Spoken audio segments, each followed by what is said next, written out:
शक्रेण संयतिहतोऽपि बलिर्महात्मा शुक्रेण जीविततनुः क्रतुवर्धितोष्मा विक्रान्तिमान् भयनिलीनसुरां त्रिलोकीं चक्रे वशे स तव चक्रमुखादभीतः पुत्रार्तिदर्शनवशाददितिर्विषण्णा तं काश्यपं निजपतिं शरणं प्रपन्ना त्वत्पूजनं ददुदितं हि पयोव्रताख्यं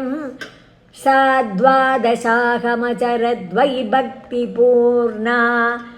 तस्यावधौ त्वयि निलीनमतेरमुष्याः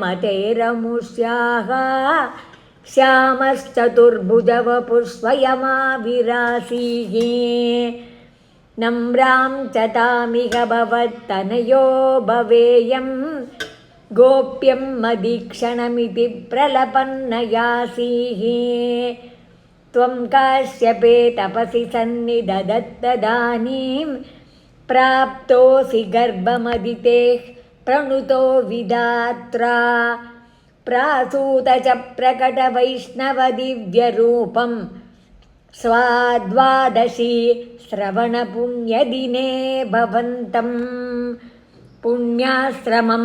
तमभिवर्षति पुष्पवर्षैः हर्षाकुले सुरकुले कृततूर्यघोषे बद्ध्वाञ्जलिं जय जयेति नुतः पितृभ्यां त्वं तत्क्षणे पटुतमं भटुरूपमादाः तावत् प्रजापतिमुखैरुपनीयमौञ्जी दण्डाजिनाक्षवलयादिभिरर्च्यमानः देदीप्यमानवपुरीशकृताग्निकार्यस्त्वं प्रास्थिता बलिगृहं प्रकृताश्वमेधं गात्रेण भावि महिमोचितगौरवं प्राग्व्यावृण्वतेव धरणीं चलयन्नयासीः छत्रं परोष्मतिरणार्तमिवाददानो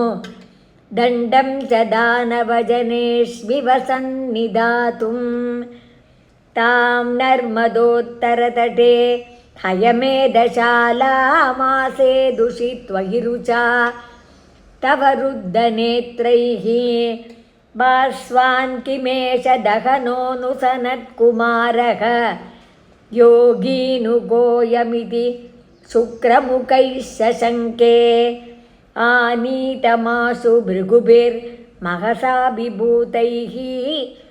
त्वां रम्यरूपमसुरः पुलकावृताङ्गः भक्त्या समेत्य सुकृती परिपूज्य पादौ तत्तोयमन्वधृतमूर्धनितीर्थतीर्थं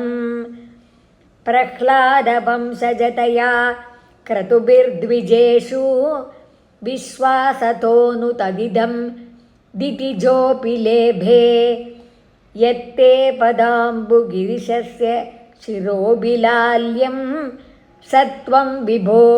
गुरुपुरालय पालयेताः। श्रीहरये नमः। गोपिका जीवनस्मरणं गोविन्द गोविन्द आनन्दचिन्मयने शरणं श्रीचोट्टानिक्कर भगवती अम्मये शरणं नारायण अखिलगुरो भगवन् नमस्ते।